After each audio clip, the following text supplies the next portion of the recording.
Pa šta vi mislite, evo gledam ovako ove novine i razne druge medije, da je lako da budeš novinar u ovom vremenu ovih predizbora?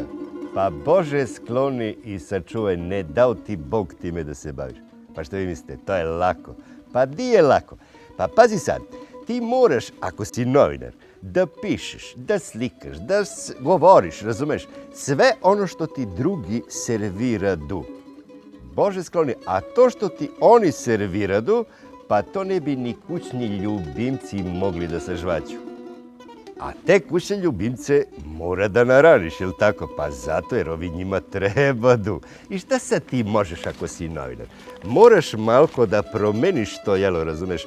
Moraš malo da im dosoliš, malko da staviš neke začine, da zabiberiš, da promeniš jelo ako treba. Pa ako treba, ideš u radnju i kupiš sa svim nešto drugo što veze nema, samo da ljubimcima bude dobro. Zato što si ti dobar.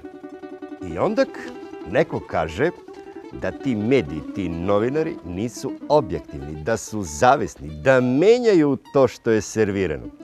Pa čekaj, ti kućni ljubimci su jako bitni ovim kuvarima i sad mesto oni da brinedu o njima, oni su dali to novinarima da se oni bakću, razumeš?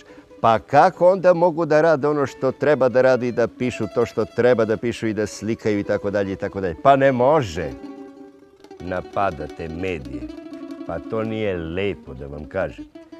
Nekima je možda novinarima tim i dobro, razumeš, ali to je samo zato što imaju veliko srce i ljubav za kućne ljubimce, pa im to možda i ne pada tako teško. E sad, di je istina? Istina je tamo negde.